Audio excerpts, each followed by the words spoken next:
Bismillah. Assalamualaikum warahmatullahi wabarakatuh.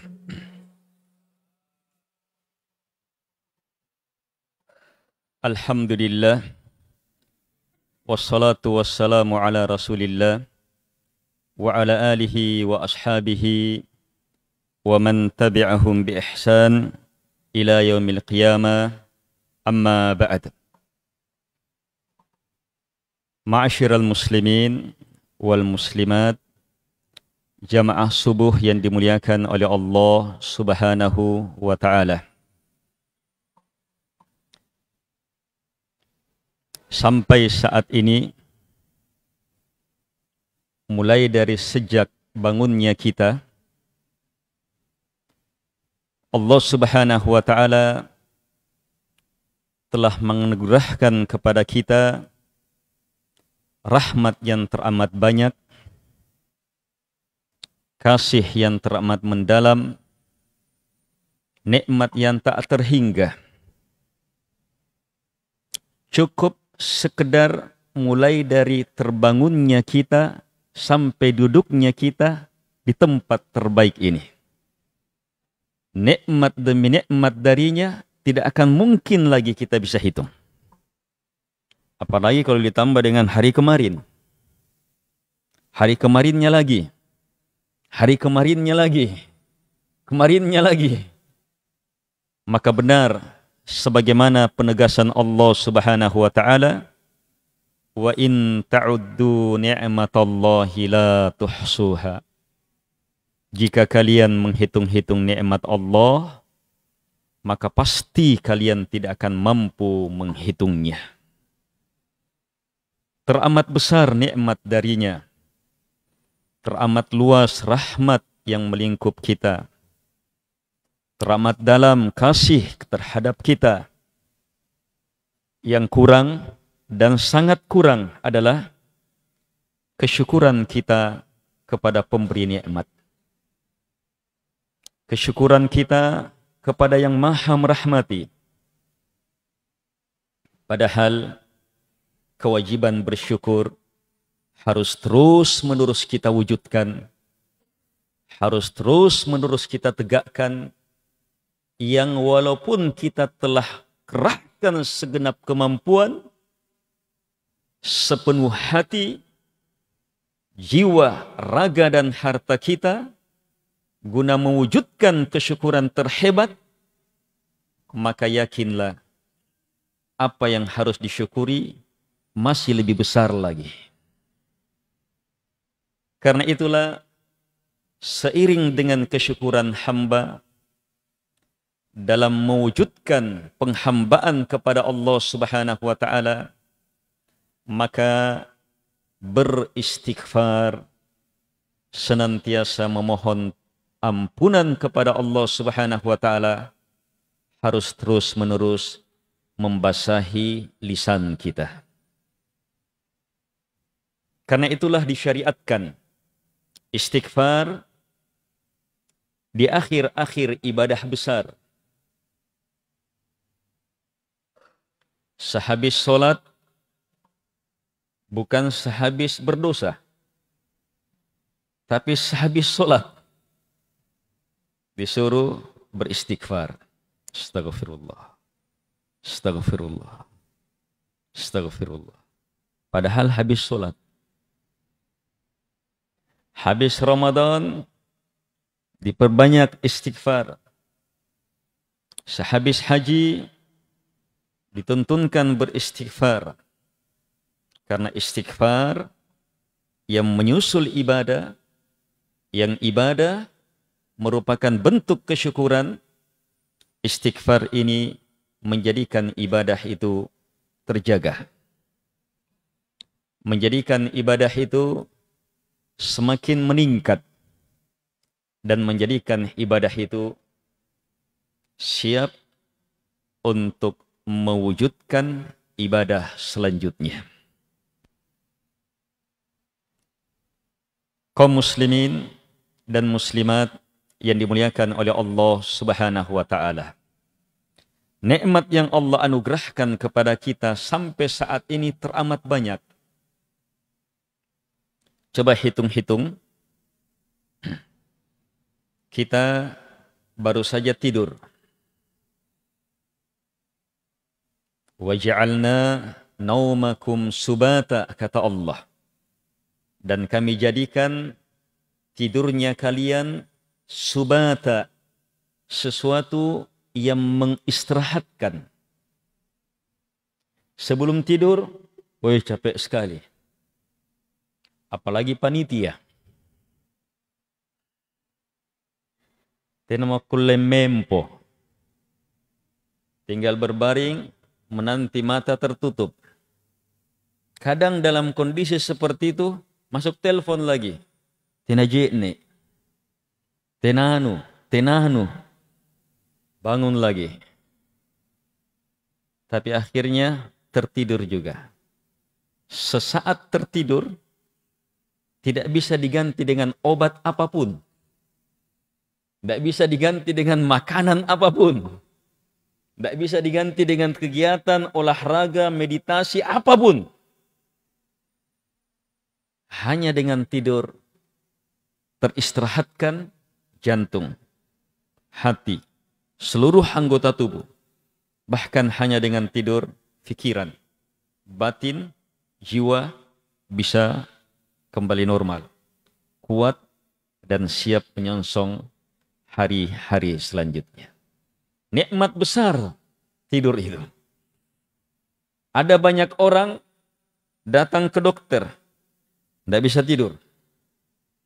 Konsumsi ini supaya bisa tidur. Kita biar tidur di tempat seadanya, ngoro inji, bebe podeng. Yang penting jangan karpet masjid. Semua itu menunjukkan besarnya nikmat Allah Subhanahu wa taala. Terus nikmat selanjutnya. Dalam tidur banyak nikmat ya, kita tidak urai. Dalam tidur itu banyak nikmat. Iya. Tapi kita tidak urai. Nikmat selanjutnya. Nikmat bangun tidur. Bangun tidur. Hidup lagi. Itu nikmat besar. Hidup lagi, bangun lagi, nikmat besar. Yang hidup alam barzakh saat ini sangat menantikan, walaupun diberi kesempatan hidup sesaat. Semua penduduk alam barzakh sangat menantikan diberi hidup walaupun sesaat. Dan kita masih diberi hidup yang sangat luas. Nikmat besar jemaah. Karunia besar. Karena itu saat kita bangun, kita bilang alhamdulillah alladzi ahyana ba'dama amatana. Segala puji bagi Allah yang telah menghidupkan kami setelah sebelumnya mewafatkan kami.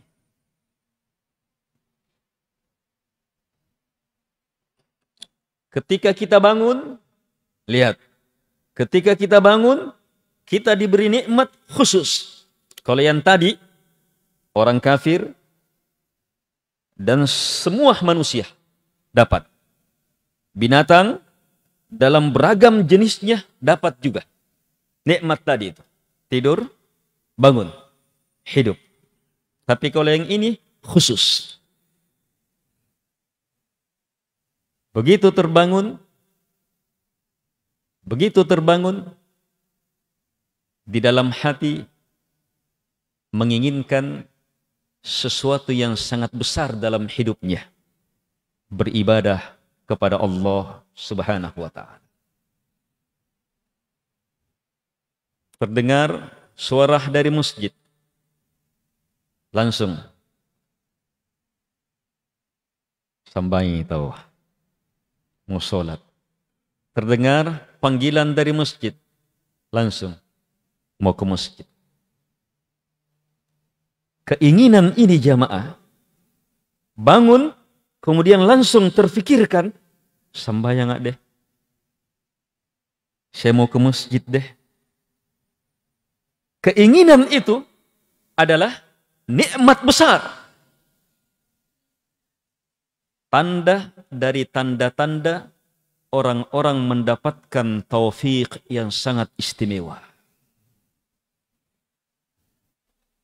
Sebab saat tertidur, kosong pikiran, begitu terbangun, yang muncul dalam pikiran adalah apa yang terbesar dalam hati kita. Kalau langsung sholat yang muncul, berarti itu tanda. Sholat dalam hidup kita adalah perkara besar. Kalau langsung muncul masjid dalam pikiran kita, itu tanda bahwa masjid adalah perkara besar dalam hidup kita. Dan cukup itu sebagai nikmat yang tak tertandingi. Satu dari 7 kelompok manusia yang akan mendapatkan naungan khusus di akhirat adalah rajulun qalbuhu mu'alliqum bil masajid. Lelaki yang hatinya, Nabi sebut qalbuhu, hatinya mu'allaq, terikat, terhubung dengan masjid.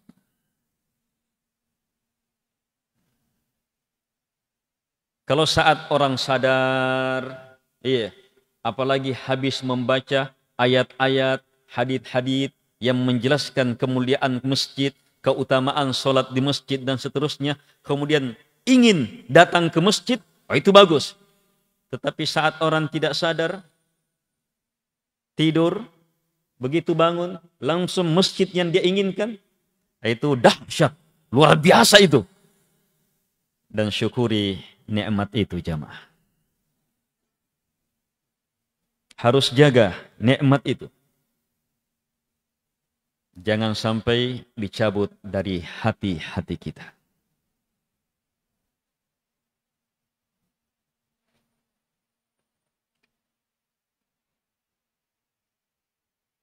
Seiring dengan itu,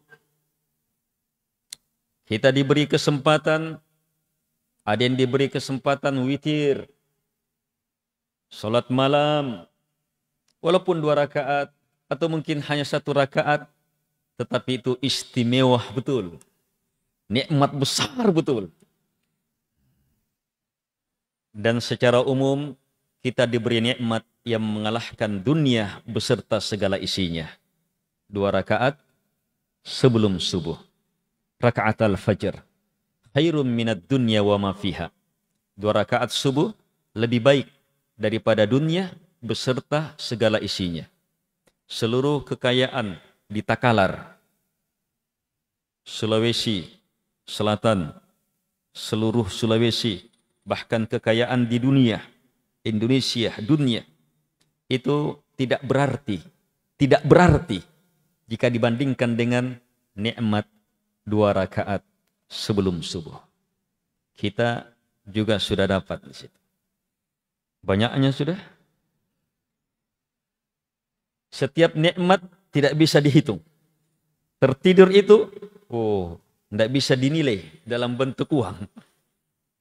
Hidup luar biasa, nikmat tak tertandingi. Apalagi nikmat-nikmat khusus tadi. Salat subuh berjamaah, imam kita ingatkan, wa Qur'an al-fajr. Bacaan salat subuh itu masyhudah, dipersaksikan. Maksudnya, di antara penafsirannya, malaikat yang baru turun menyaksikannya. Yang naik selesai tugas juga mencatatnya. Jadi sekali pelaksanaan langsung tercatat oleh 2 kelompok malaikat. Nyaman. Salat subuh sangat spesial. Berjamaah di masjid, luar biasa. Ditambah lagi jamaahnya banyak.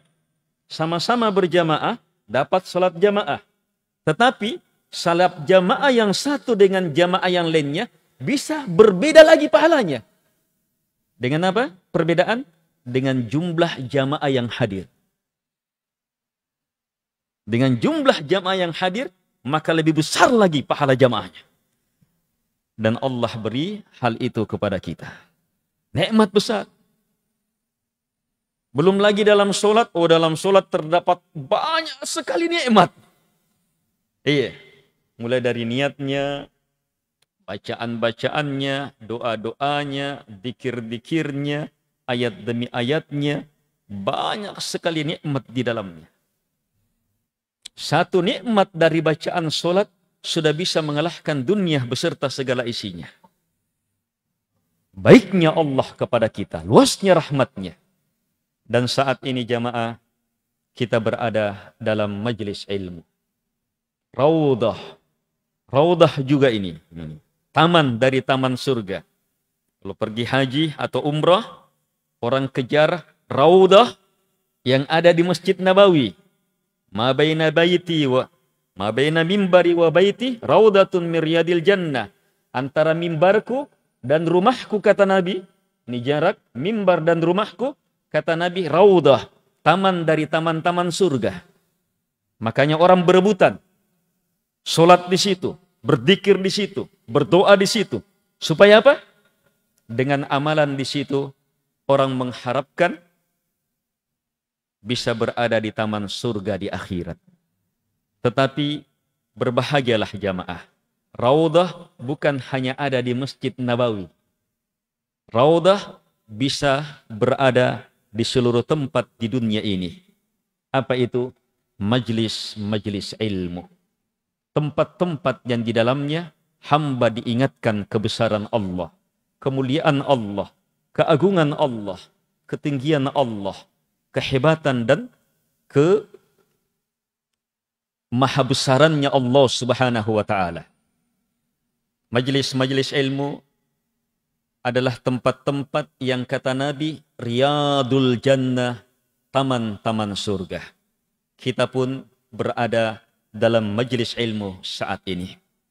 Semoga nikmat yang Allah anugerahkan kepada kita sampai saat ini mampu menjadikan kita ke dalam golongan hamba-hambanya yang bersyukur. Hanya tetap sebagaimana firman Allah Subhanahu wa ta'ala, wa qalilum min ibadiyas syakur. Sannas sikit dekna. Tidak banyak dari hamba-hambaku yang bersyukur. Mungkin kita kira jamaah masjid hadir full sampai keluar, itu sudah sangat banyak. Masih terlalu sedikit jika dibandingkan dengan penduduk Takalar saja. Masih terlalu sedikit jika dibandingkan dengan penduduk Takalar. Terlalu sedikit. Padahal yang hadir sudah datang dari beberapa daerah. Sebab sedikit hamba-hamba Allah yang bersyukur. Karena itu, syukuri kemampuan bersyukur itu. Syukuri kemampuan melihat nikmat, merasakan nikmat. Syukuri kemampuan untuk berkata alhamdulillah wa syukrulillah. Syukuri kemampuan untuk beribadah karena kesyukuran. Maka yakinlah pasti bertambah. La in syakartum la azidannakum. Jika kalian bersyukur, maka pasti saya akan tambah. Di kesempatan singkat ini, saya ingin mengingatkan apa yang diingatkan oleh imam kita di rakaat pertama dan rakaat kedua akan nikmat tak tertandingi. Nikmat terbesar semenjak adanya alam semesta. Rahmat terluas semenjak turunnya rahmat Allah Subhanahu wa ta'ala. Di rakaat pertama, rakaat kedua, imam kita mengingatkan nikmat tak tertandingi ini. Nikmat rahmat Allah berupa turunnya Al-Quran kepada kita. Bacaan rakaat pertama, wa nunazzilu minal Qur'an ma huwa shifa warahmah. Allah tegaskan warahmah. Kami turunkan berupa Al-Quran sesuatu yang menjadi syifa, penyembuh, warahmah, dan rahmat tak tertandingi lil mu'minin, bagi orang-orang yang beriman. Di ayat yang kedua, rakaat yang kedua, imam kita mengingatkan dahsyatnya rahmat ini. Sehingga siapapun yang menerimanya, maka segala unsur yang bertentangan dengan rahmat pasti hancur. Sekeras apapun unsur itu. Lau anzalna hadal Qur'ana ala jabal la ra'aitahu khashi'an mutasaddi'an min khasyatillah. Seandainya kami turunkan Al-Quran ini ke gunung, seandainya kami turunkan Al-Quran ini ke gunung, maka pasti kamu akan melihat gunung itu roboh, tertunduk, karena takut kepada Allah Subhanahu wa ta'ala. Ini Quran. Syifa, turun dari Allah. Dia syifa, penyembuh. Dia rahmat besar. Dia kekuatan keimanan. Yang siapapun yang menerimanya, maka pasti akan mendapatkan kemuliaan besar ini. Cukup terima. Terima betul. Ada ayat dalam Al-Quran menjelaskan proses Al-Quran menjadi rahmat besar, menjadi kebaikan besar, menjadi kekuatan dalam hidup. Ayat yang terdapat di awal surah-surah mufassal. Al-Quran terbagi menjadi beberapa bahagian. Ada bahagian yang mengimbangi kehebatan Taurat.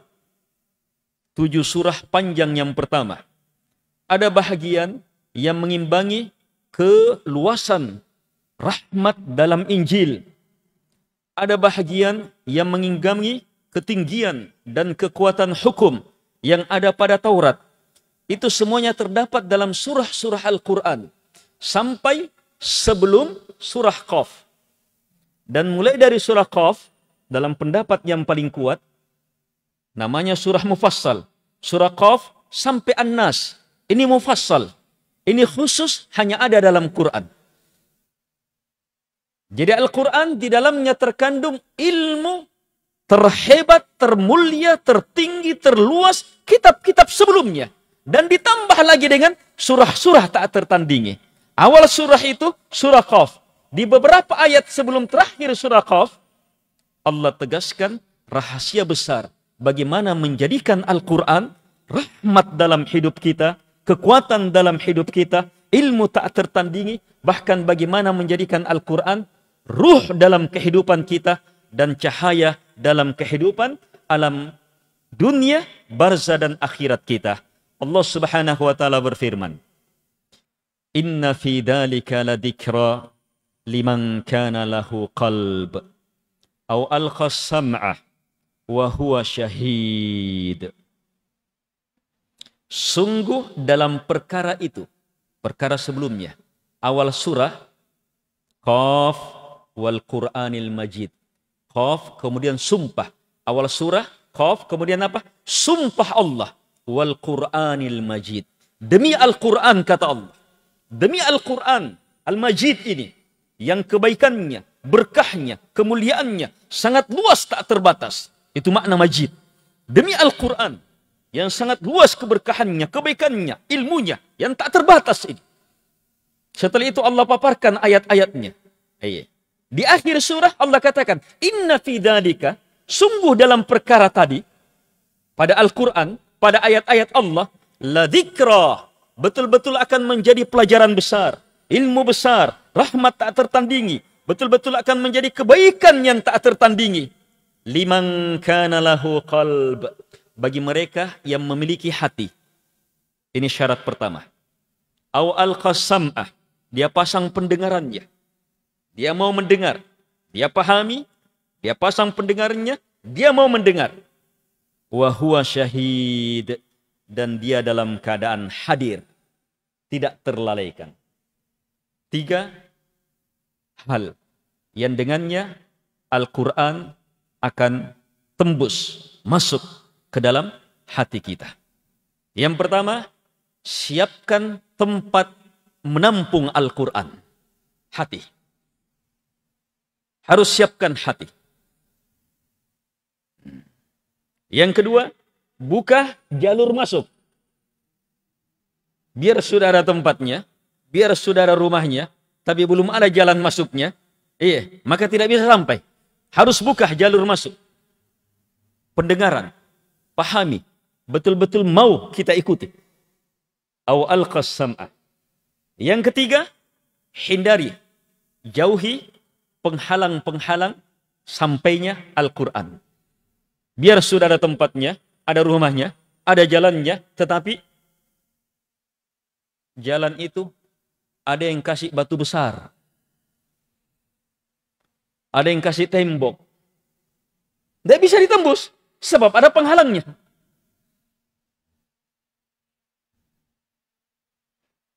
Karena itu, perlu upaya, perlu usaha.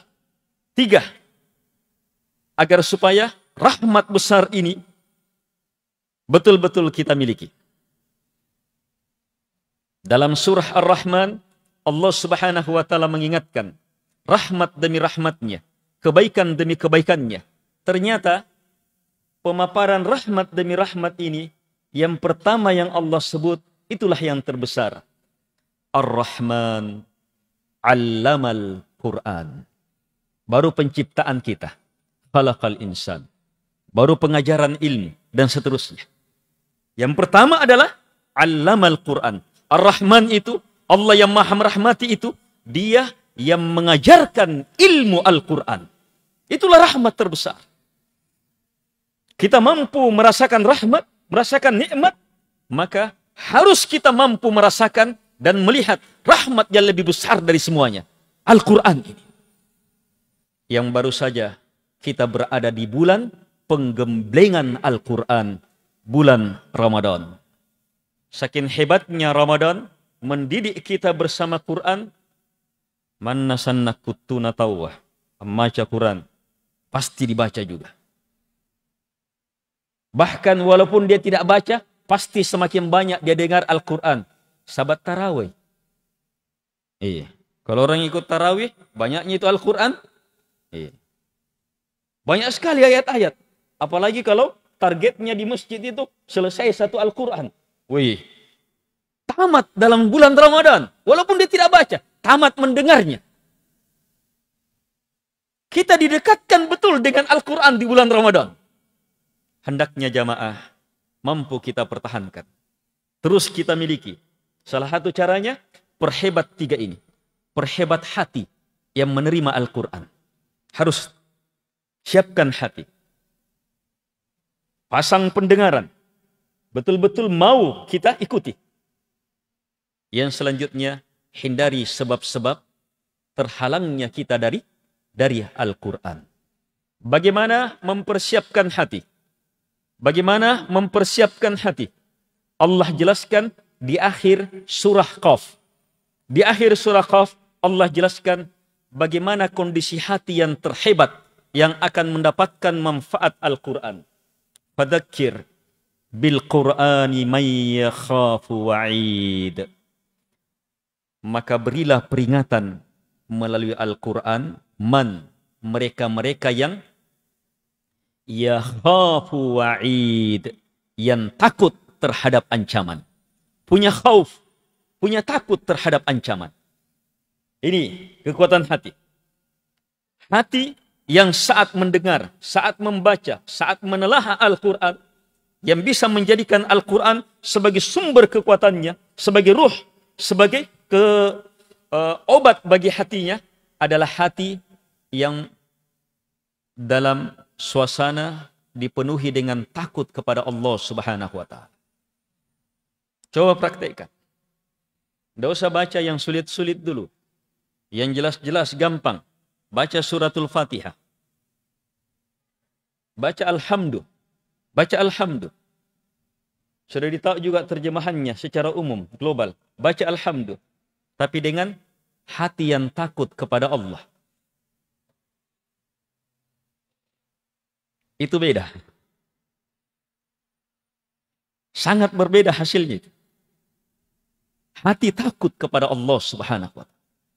Kita baca dalam keadaan membesarkan, mengagungkan Allah. Baca. Qul huwallahu ahad. Singkat sekali. Tapi dalam suasana hati takut kepada Allah Subhanahu wa ta'ala. Itu langsung memberi getaran di dalam hati.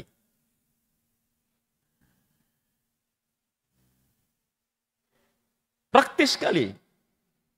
Ini ilmu besar. Langsung dari Allah Subhanahu wa ta'ala. Nilai ilmu ini, dunia beserta segala isinya tidak ada artinya. Pegang betul ini ilmu. Yang Allah anugerahkan kepada kita. Ambil Al-Quran, pahami Al-Quran, dengarkan Al-Quran, pelajari Al-Quran, tadabburi Al-Quran dengan hati yang takut. Sehebat-hebat hati yang takut ketika diiringi dengan harapan kepada Allah Subhanahu wa ta'ala. Sehingga hatinya menyatu dalam takutnya kepada Allah, terhadap ancaman Allah, terhadap neraka Allah Subhanahu wa ta'ala, menyatu dalam harapannya terhadap surga Allah, harapannya terhadap rahmat Allah, harapannya terhadap beragam kebaikan Allah Subhanahu wa ta'ala. Sehingga dia baca Al-Quran dengan penuh takut dan harap. Ini hati yang sangat hebat.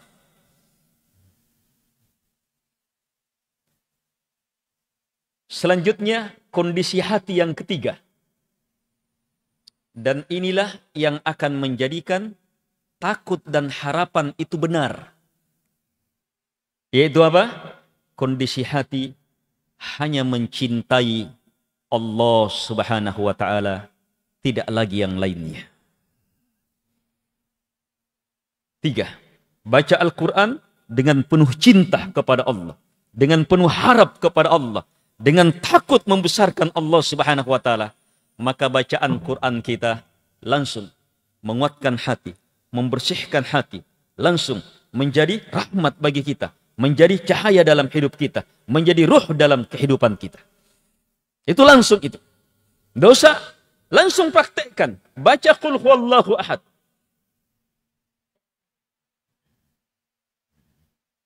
Dengan hati seperti itu. Langsung itu. Allah sebutkan, kami turunkan Al-Quran sebagai syifa, penyembuh. Mau sembuh dengan bacaan Quran, mau sembuh dengan bacaan Quran, baca dengan hati seperti itu. Baca dengan hati seperti itu.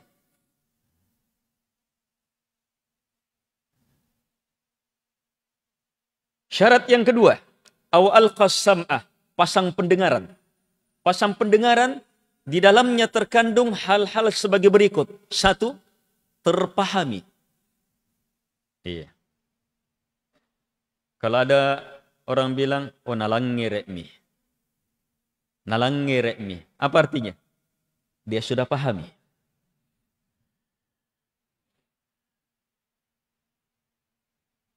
Dia sudah pahami.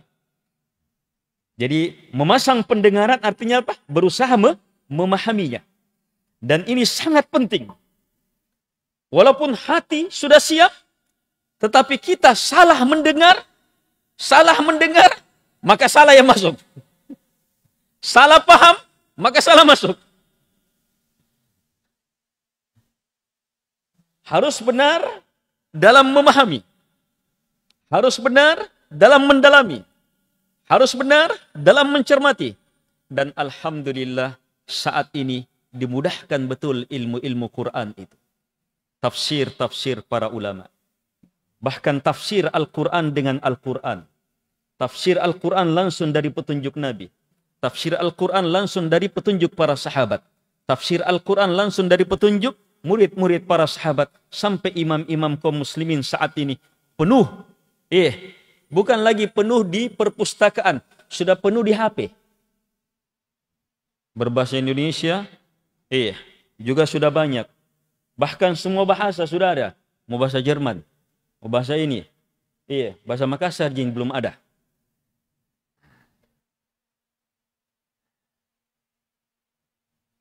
Terlalu dimudahkan kita. Harus baca dengan paham yang benar. Ilmu yang benar. Kita pahami Al-Quran langsung dari apa? Penjelasannya Allah. Wah, itu paling hebat. Kita pahami Al-Quran langsung dari penjelasan Nabi. Wah, tidak ada yang bisa bantah itu. Kita pahami Al-Quran langsung dari penjelasan murid-muridnya Nabi. Wah, itu paling lurus. Kita pahami Al-Quran langsung dari ahli-ahli Quran. Yang Allah Subhanahu wa taala perintahkan, fas'alu ahla dzikri in kuntum la ta'lamun. Tanya ahlinya Quran jika kalian tidak tahu. Harus dengan paham yang benar. Yang kedua, mendengar artinya, memasang pendengaran artinya, siap melaksanakan. Kalau kita suruh anak-anak, aco, maliko gas gerodong aco. Aco disuruh beli gas. Lagi main game. Cok maliko gas, labis gas kah? Nah karena ya cok, iya emak. Iya. Dia sudah dengar, dia sudah paham. Iya, tapi lanjut main game. Panggilan kedua, tiap makna, bapakna. Aco, lampa mago. Iya bapak. Sudah paham. Tapi lanjut main game. Panggilan yang ketiga, bukan lagi panggilan, tape. Apa dia bilang bapaknya? Totena pilang ngerian. Tidak mendengar. Padahal dia mendengar. Perhatikan makna tidak mendengar di sini. Tidak mendengar. Kenapa tidak mendengar? Tidak melaksanakan. Jadi arti mendengar, ini. Arti mendengar, siap melaksanakan. Baca Al-Quran dengan hati, cinta kepada Allah, membesarkannya, takut kepadanya, penuh harap kepadanya, pahami betul, dalam keadaan betul-betul siap melaksanakannya. Satu ayat seperti itu caranya, langsung terasa dahsyatnya itu Al-Quran. Langsung terasa itu. Tidak perlu jadi profesor ahli hadits. Tidak perlu jadi profesor ayat-ayat Quran, profesor Quran. Cukup dengan cara seperti itu. Langsung mendapatkan ilmu tak tertanding. Langsung itu. Itu pasti itu. Ini ilmu perlu usaha, perlu perjuangan. Saya sendiri terhadap ilmu ini, sudah belasan tahun ceramahkan. Jadi jangan terpukau. Oh bagusnya Ustaz menjelaskan. Belasan tahun sudah saya ceramahkan ini yang begini. Ini ceramah saya tidak pikirkan sebelumnya. Nanti saat sholat, wanne mesti nampi Anda mesti nampi Tidak perlu ada konsep. Sebab sudah biasa sudah. Bersamaan dengan itu, pelaksanaan ilmu ini terlalu sering kita lupa. Apalagi antum yang tidak ceramahkan, yang hanya dengar satu kali, senampai sulugi, lah busuk mi. Apalagi punya nasi kuning 3 bungkus, padahal jatahnya 1 bungkus saja, 3 bungkus dia. Perlu usaha, perlu upaya. Sebaik-baik upaya adalah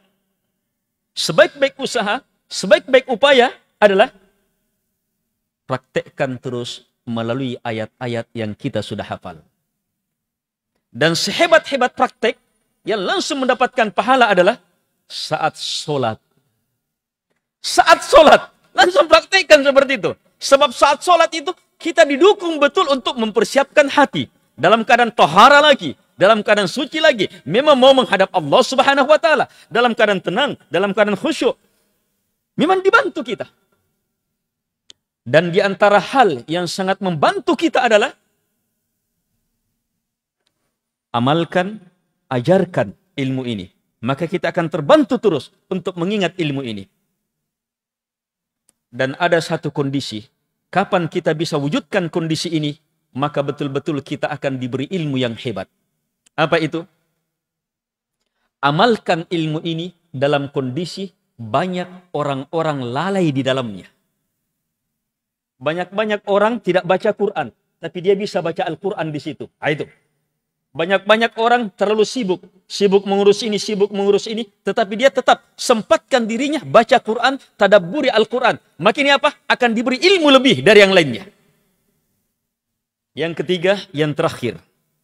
Kalau hati sudah siap, betul-betul kita pasang pendengaran, pahami, dan siap melaksanakannya, maka miliki yang ketiga. Hindarkan diri dari penghalang-penghalang tembusnya Al-Quran ke dalam hati kita. Apa yang menghalangi? Makanan-makanan haram, minuman-minuman haram, pakaian-pakaian haram. Apa yang menghalangi? Perbuatan-perbuatan haram, dosa-dosa dalam beragam bentuknya. Ada dosa paling besar sampai yang terkecil. Hindari. Apalagi yang menghalangi tembusnya Al-Quran? Terlalaikannya kita dengan beragam permainan. Terlalaikannya hati kita dengan beragam permainan. Permainan boleh saja, tetapi kalau itu yang penuh di hati, maka tempat masuknya Al-Quran sempit. Ingat jamaah, Al-Quran masuk kemana? Hati. Sementara hati itu menampung apa? Hati itu menampung semua yang dilihat, semua yang didengar, semua yang difikirkan, semua yang direncanakan. Itu hati menampung semuanya. Kalau semua yang kita dengar, semua yang kita fikirkan, semua yang kita lihat adalah sesuatu yang bertentangan atau minimal tidak sejalan dengan Al-Quran, sudah memenuhi itu, maka di mana tempatnya Al-Quran?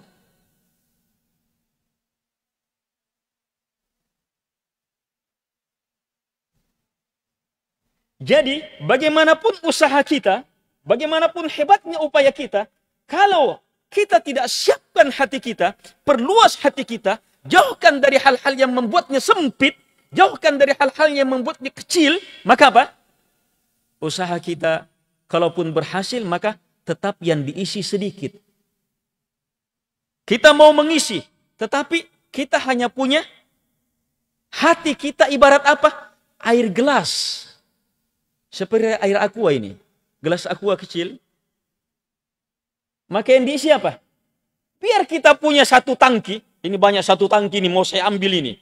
Tetapi kita bawa hanya apa? Satu gelas. Maka berapa yang kita dapat? Tetap satu gelas saja. Padahal ada satu tangki ini mau datang ini. Kita hanya dapat apa? Tetap satu. Biar kita tumpah terus. Tumpah terus ke dalam gelas ini. Tetapi yang didapat hanya satu gelas. Al-Quran yang mau masuk ke dalam hati itu tidak ada batasnya, tidak ada habisnya. Yang terbatas adalah hati kita. Makanya kadang orang, begitu semangat-semangatnya, kosong-kosongnya hatinya, baca Al-Quran, pelajari Al-Quran, seperti terisi, seperti tersiram. Tapi begitu lewat beberapa hari, lewat beberapa bulan, bosan. Kayak, kenapa tidak bisa masuk? Full. Di antara sebabnya, full. Kenapa full? Banyak isi yang lain, banyak isiannya yang lain. Isian yang lain ini, asuluki. Kasih keluar ini. Keluar ini. Jangan terlalu banyak fikirkan ini. Fokus di sini. Jangan terlalu banyak. Kalau kita fullkan dengan Al-Quran, maka yakin semua urusan lebih mudah. Semua urusan itu lebih mudah. Urusan dunia, alam barzah, akhirat pasti lebih mudah. Kalau kita isi dengan Al-Quran.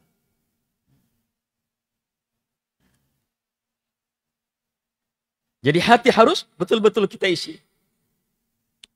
Ini yang terakhir tadi diingatkan juga oleh imam kita di rakaat pertama. Qul kullu ya'malu ala syakilati. Sampaikan ya Muhammad, kullun, setiap orang, ya'malu, akan beramal, akan berupaya, ala syakilatihi, sesuai dengan apa yang sejenis dengan dia. Ibnu Qayyim rahimahullahu ta'ala menjelaskan, orang-orang yang hatinya luas, amalannya amalan-amalan luas. Orang-orang yang hatinya besar, amalannya amalan-amalan besar. Sebab setiap orang akan beramal sesuai dengan kondisinya. Orang-orang yang hatinya sempit, pasti amalannya amalan sempit. Orang-orang yang hatinya sakit, pasti amalannya amalan yang sakit. Orang-orang yang hatinya sehat, pasti amalan-amalan orang-orang sehat. Orang-orang yang hatinya tinggi, pasti amalan-amalan yang nilainya tinggi. Orang-orang yang hatinya rendah, pasti amalan-amalan yang rendah pula. Qul, sampaikan kata Allah, kullun, setiap orang, ya'malu, akan beramal, akan berbuat, akan bertindak, ala syakilatihi, sesuai dengan kondisinya. Karena itu perhebat hati, perhebat hati. Bagaimana memperhebat hati? Bagaimana memperluas hati? Al-Quran, baca terus. Baca terus. Hindarkan diri dari apa? Penghalang-penghalangnya. Perbaiki makanan halal, makanan, minuman haram, pakaian haram. Jauhkan diri dari dosa-dosa. Perhebat, perbanyak istighfar. Itu memperluas hati. Dan di antara cara memperluas hati adalah, di antara cara yang hebat memperluas hati adalah minta kepada Dia yang membolak-balikkan hati setiap hamba. Minta kepada Allah, ya muqallibal qulub, tsabbit qalbi ala dinik. Wahai yang membolak-balikkan hati, kokohkan hatiku di atas agamamu. Masuk di dalam makna kokohkan hatiku, perluas hatiku di atas agamamu. Minta kepada Allah. Minta kepada Allah. Semakin sering kita baca doa ini, insyaallah ta'ala hati akan semakin luas. Di antara hal yang akan menjadikan hati semakin luas adalah ini. Mau hatinya semakin luas, ini praktis sekali. Maafkan orang-orang yang membenci kita. Mintakan doa kepada Allah orang-orang yang menyakiti kita. Bahkan berbuat baik terhadap orang-orang yang menzalimi kita. Itu langsung membuat hati luas.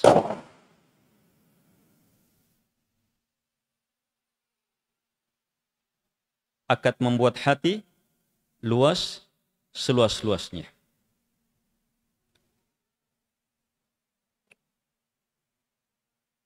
Baik. Aman.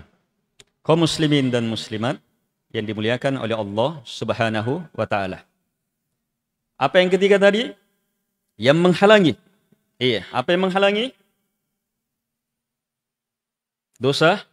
Makanan haram, minuman haram, pakaian haram. Dosa dalam beragam bentuknya. Apalagi? Hati dipenuhi oleh hal-hal yang melalaikan. Iya, hal-hal yang melalaikan. Karena itu, perbanyak hal-hal yang membuat lepasnya kelalaian itu. Di antaranya doa, perbanyak istighfar, perbanyak sedekah, perbanyak memberi maaf, memperbanyak sedekah. Memperbanyak sedekah termasuk cara yang paling hebat memperluas hati. Perbanyak sedekah. Iya. Dan semakin luas manfaat sedekah, hasilnya akan semakin luas hati.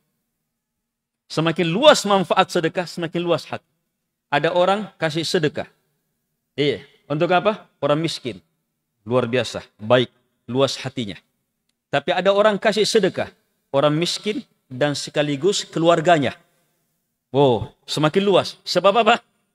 Sudah miskin, keluarganya lagi semakin luas. Ada orang kasih sedekah, sudah orang miskin, keluarganya lagi penuntut ilmu lagi. Atau orang yang berdakwah lagi di jalan Allah. Itu akan semakin luas lagi hatanya. Semakin sulit seseorang, kemudian kita bantu, maka akan semakin luas. Dan di antara sedekah yang terluas adalah sedekah terhadap sedekah terhadap penuntut ilmu dalam rangka tersebarnya agama Allah Subhanahu wa taala. Itu sangat luas. Sebab apa? Ilmu itu tidak ada batasnya. Kita jadi sebab satu orang hafal Al-Quran. Kita jadi sebab satu orang mengamalkan ayat Al-Quran. Kita jadi sebab satu orang mengamalkan sunnah Nabi alaihi salatu wassalam. Maka apa? Ilmu ini bisa turun-temurun, berlanjut terus. Dengan satu sebab, kita akan dapat terus kemanapun ilmu ini memberi manfaat. Karena itu jamaah, jadi sebab kebaikan melalui jalur tersebarnya ilmu. Saya tutup dengan mengingatkan diri saya dan kepada jamaah bahwa setiap kita lambat atau cepat pasti akan kembali kepada pencipta. Kullu nafsin dha'iqatul maut. Setiap jiwa pasti akan merasakan kematian. Saat-saat seperti itu adalah saat-saat kita akan berangan-angan diberi kesempatan untuk bersama Al-Quran. Saat-saat seperti itu adalah saat kita berontak supaya bisa bersama Al-Quran. Maka sebelum saat-saat itu datang, mendekati, menjemput kita, manfaatkan jamaah untuk senantiasa mentadabburi Al-Quran, memiliki Al-Quran, perhebat Al-Quran. Ingat, kesuksesan hidup di muka bumi adalah sukses bersama Al-Quran. Kesuksesan hidup di alam kubur adalah sukses bersama Al-Quran. Kemuliaan berada di padang mahsyar adalah mulia bersama Al-Quran. Al-Quran akan datang secara khusus menyelamatkan, membela, menuntun, memasukkan ke dalam surga orang-orang yang memilikinya. Bahkan orang yang masuk di dalam surga, orang yang masuk sudah di dalam surga, derajatnya dia ditentukan pada akhir ayat yang dia baca, yang dia kuasai. Karena itu terus bersama Al-Quran dalam hidup kita sampai malakul maut datang menjemput kita. Hanallah wa iyyakum ajma'in. Subhanakallahumma bihamdik. Ashhadu an la ilaha illa anta astaghfiruka wa atubu ilaik. Wa sallallahu ala Muhammad wa ala alihi wa sahbihi wa sallam tasliman katsira. Wa akhiru da'wana alhamdulillahi rabbil alamin. Wassalamualaikum warahmatullahi wabarakatuh.